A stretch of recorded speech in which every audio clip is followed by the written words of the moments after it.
Welcome to Friday Fuel for September 29, 2023. Here's some announcements about what's happening at the Wesley Foundation. Sunday morning at 10, we'll be here for coffee and chats, and back at 5:30 Sunday for Sunday supper, followed by the ever-exciting Fall Bingo Night. Join us next Wednesday at 8:30 for Wow Wesley on Wednesday as we begin our October theme, What Was I Made For? Next weekend is homecoming, so join us Saturday from noon to 2 for a homecoming cookout at the Wesley Foundation, and then we'll be on the road the Saturday after that on October 14th, headed to Curtis Orchard that afternoon, and then on Friday, October 20th, Fall Break Day, we'll go up to the Great Pumpkin Patch. You can use the QR code on this slide or the link that's listed to sign up for any or all of these trips. And be sure to join us on Sunday afternoon, November 5th, to go leaf raking with the youth from Charleston Wesley UMC, and then we'll go bowling together as well. Now here's some fuel for your Friday.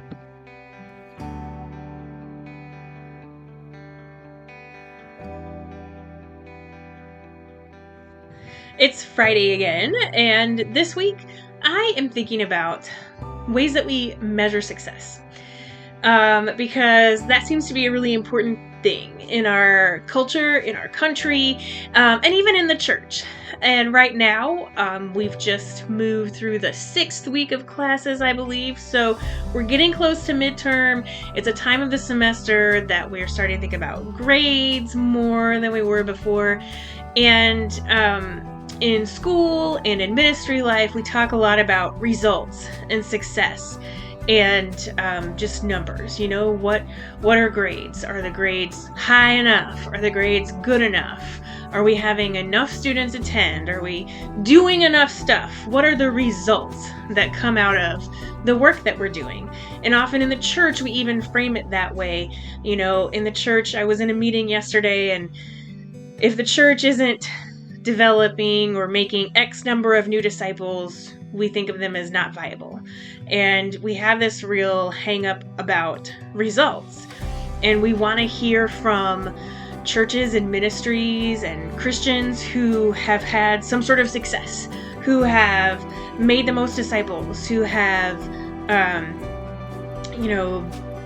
made the most money for the church. Or in so many ways, we think about success and we talk about results and numbers.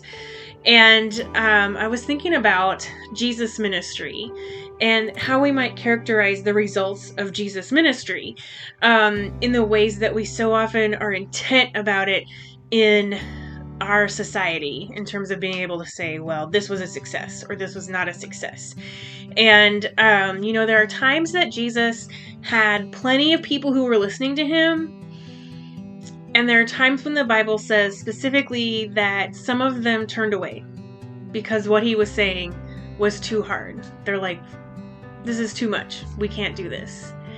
And there are lots of ways in which we probably would say Jesus was not successful, and yet he is the model for what we're doing, right? We're supposed to be little Christ. We're following in his footsteps. And so it's odd to me that we are measuring success in this way. Sometimes in college, success isn't getting all A's, but figuring out where your direction in life is headed, where God is leading you. Sometimes success in college isn't getting chosen for all of the awards and honors, but often we are led to believe that that's what success is. Obviously, not everyone can receive all the awards and honors, but we can still have meaningful experiences and experience growth in college and in life without having all of those accolades and stuff. And in fact, in Matthew 18, at the very beginning of Matthew 18, it tells us, at that time the disciples came to Jesus and asked, "Who is the greatest in the kingdom of heaven?" The disciples were thinking about results. Who is the most important? Who has the place of prominence, right? So I guess it isn't just our culture that focuses on prominence and status and getting results. But here's Jesus' response. Then he called a little child over to sit among the disciples and said, I assure you that if you don't turn your lives around and become like this little child, you will definitely not enter the kingdom of heaven. Those who humble themselves like this little child will be the greatest in the kingdom of heaven. Whoever welcomes one such child in my name welcomes me.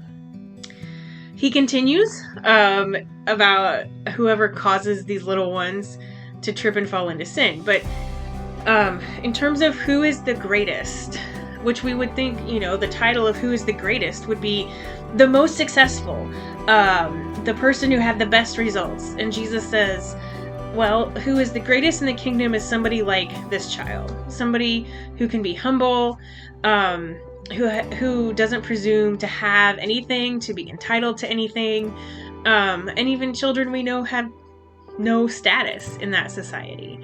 So I guess today my thought is for your weekend, just pushing back against that results-oriented focus that we seem to have so often in the church and in our faith. Like there has to be a goal, there has to be results, we have to be looking at some specific outcome. When Jesus says the greatest is the one who is like this child and welcomes this child. And I wonder how that would reframe the way we think about the success that we're chasing after. Are we chasing after what would be the greatest according to Jesus, or are we chasing after what seems to be the greatest in the world around us, in the culture around us? That has a lot of implications for how the church works, but I think maybe that also could give us some reassurance about how life as a student is, life on the college campus. If everybody got A's, then A is an average and A is a C.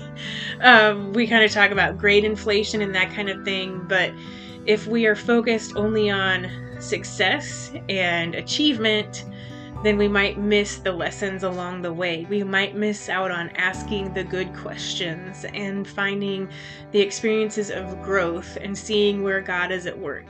So be sure to pay attention to the world around you, to pay attention to where God is showing up and pushing you and nudging you to recognize that what your goal is following Jesus and not just the success that the world tells you. So I hope that makes sense. Sometimes I think I ramble a little bit, but it's not always just the results that matter, right? It's not the destination, it's the journey.